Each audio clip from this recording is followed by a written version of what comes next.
Olá, meus amigos, tudo bem com vocês? Estamos juntos mais uma vez para mais um vídeo, como fazemos todos os domingos, sempre falando de um capítulo da Bíblia. E hoje nós chegamos no capítulo 45 do livro de Gênesis. Você que ainda não fez inscrição no nosso canal, faça a sua inscrição, clique no sininho para receber notificações de novos vídeos, compartilhe esse vídeo com seus amigos, com seus grupos, enfim, nos ajude aí a propagar a palavra de Deus. Nosso intuito não é fazer debates teológicos, até porque eu não tenho bagagem para isso, mas é fazer com que você entenda que a Bíblia Sagrada é um conjunto de livros simples que você pode entender. Algumas pessoas preferem complicar, eu prefiro simplificar. Também estamos no Instagram e no Facebook. Sendo que no Facebook, durante a semana, eu posto o capítulo inteirinho para você que gosta de ler e você vai lendo comigo. Temos também vídeos curtos nessas plataformas, todos os dias, vídeos de 1 minuto. Você também pode nos acompanhar, tá bom? José se revela aos irmãos. Uma das histórias mais contadas em várias religiões e regiões pelo mundo é a de José. Virou filmes, novelas, livros, pois retrata momentos emocionantes e teologicamente profundos. Nós, como eu disse, chegamos no capítulo 45 de Gênesis. Depois de anos de separação, sofrimento e providência divina, José finalmente se revela a seus irmãos. O texto mostra que José não conseguiu mais conter sua emoção, porque ele estava testando seus irmãos e ordenou que todos os egípcios saíssem daquele local, ficando a sós com eles. Então, chorando tão alto que os egípcios ouviram, e ele declarou: Eu sou José. Vive ainda meu pai? Está no versículo 3. Esse momento é carregado de surpresa, medo e esperança. Os irmãos ficam atônitos, incapazes de responder. Eles haviam vendido José como escravo e agora estava diante do governador do Egito, que tinha poder absoluto sobre suas vidas. A perspectiva de José: Deus transformou o mal em bem. José rapidamente tranquiliza seus irmãos. Ele não minimiza o pecado deles, mas interpreta tudo à luz da soberania divina e diz: Agora, pois não vos entristeçais, nem vos irriteis contra vós mesmos por me haverdes vendido para cá. Porque para a conservação da vida, Deus me enviou adiante de vós. Está no versículo 5. Que controle emocional! Ele estava ali diante dos irmãos que o havia traído e disse a eles para não ficarem tristes e nem irritados, porque era coisa de Deus. José repete essa ideia várias vezes nos versículos 5, 7 e 8, mostrando que sua compreensão dos acontecimentos não era centrada na injustiça que ele sofreu, mas no propósito de Deus. Ele afirma que Deus o enviou ao Egito para preservar a vida da sua família durante a fome, que ainda naquele momento ia durar mais 5 anos. Essa visão não elimina a responsabilidade humana, mas mostra que Deus é capaz de usar até mesmo ações pecaminosas para cumprir os seus planos. A reconciliação, perdão e restauração familiar. Após revelar sua identidade e explicar o propósito divino, José abraça seus irmãos, ele chora sobre Benjamim e sobre os demais, e eles conversam juntos.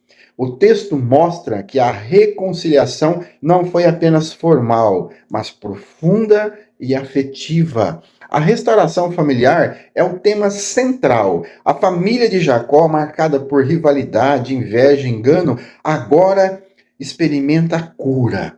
O perdão de José abre caminho para a unidade e para o cumprimento das promessas feitas a Abraão, Isaque e Jacó. Quantos problemas essa família já havia experimentado?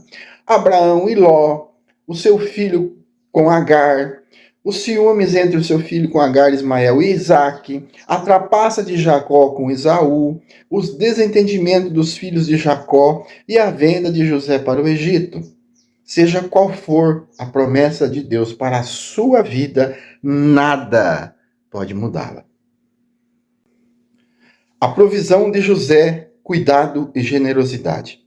José não apenas perdoa, ele age com generosidade. Ele instrui seus irmãos a voltarem a Canaã e trazerem seu pai e toda a família para viverem no Egito, onde seriam sustentados durante os anos de fome. Faraó confirma essa ordem e oferece o melhor da terra do Egito. José dá carros, provisões e roupas novas aos seus irmãos. A Benjamim, ele dá mais presentes ainda. E ao pai envia 10 jumentos carregados de bens do Egito. E ele encerra com uma frase muito significante: não contendais pelo caminho. Está lá no versículo 24. Talvez o prevenindo de discussões e acusações entre eles. Aliás, ele deu mais presente para Benjamim. Tudo era um teste.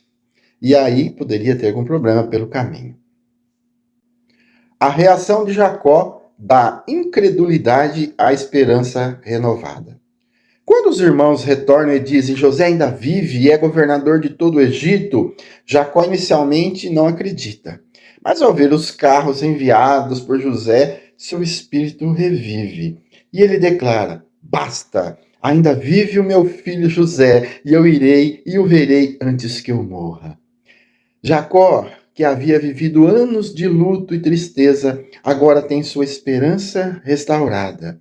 O capítulo termina com a expectativa do reencontro entre pai e filho depois de 22 anos. Temas teológicos importantes. A soberania de Deus. José interpreta sua história à luz da ação divina. Deus estava conduzindo cada detalhe para preservar a vida e cumprir suas promessas. Nada escapa do controle do Senhor. Perdão e reconciliação. José demonstra um perdão maduro, que não ignora o mal, mas o supera com graça. A reconciliação é possível porque José escolhe ver seus irmãos através da lente do propósito de Deus. Pense nisso. Também temos a providência e provisão. Deus usa José para salvar não apenas o Egito, mas também a família da aliança. A provisão divina é abundante e generosa. Tem a restauração familiar. O capítulo mostra que Deus pode restaurar famílias marcadas por conflitos profundos. Aplicação pessoal. Assim como José, somos chamados a interpretar nossa história não apenas pelos acontecimentos visíveis, mas pelo propósito de Deus. Situações difíceis podem ser instrumentos divinos para algo maior. Pergunte-se: o que Deus está fazendo através disso? O que está acontecendo nesse momento? O que Deus está fazendo com isso que está acontecendo? Devemos ver a vida pela perspectiva de Deus. José tinha motivos humanos para guardar rancor, mas escolheu perdoar. O perdão não nega a dor, mas entrega a Deus. Guardar mágoas aprisiona, perdoar liberta. Quem você precisa perdoar hoje? José não apenas perdoou, ele trabalhou ativamente para restaurar a sua família. Às vezes, Deus nos chama para dar o primeiro passo, mesmo quando não fomos culpados. Temos que ser instrumentos de restauração sempre. A generosidade de José reflete a generosidade de Deus. Ele supre as nossas necessidades, muitas vezes além do que pedimos ou pensamos. Em tempos de escassez, lembre-se de que Deus é fiel. Confie na provisão do Senhor.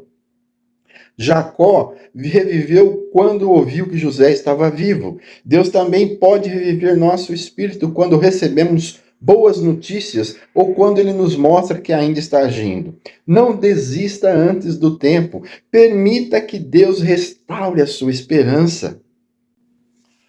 Conclusão. Gênesis 45 é um capítulo de lágrimas, reencontros e revelações. Ele mostra que Deus transforma o mal em bem, restaura famílias, cumpre suas promessas e conduz a história com sabedoria perfeita. José é um exemplo de fé, perdão e visão espiritual. Seus irmãos experimentaram graça imerecida, assim como nós estamos experimentando uma graça imerecida. Jacó teve sua esperança renovada. Temos aqui um convite a confiar no Deus que escreve histórias de redenção, mesmo quando não entendemos o processo. Ele continua sendo o Deus que transforma a dor em propósito e separação em reconciliação. Se você tem algo a resolver na sua vida, não demore, vá resolver, porque Deus está contigo. Um bom dia, que a paz do nosso Senhor Jesus Cristo esteja com todos.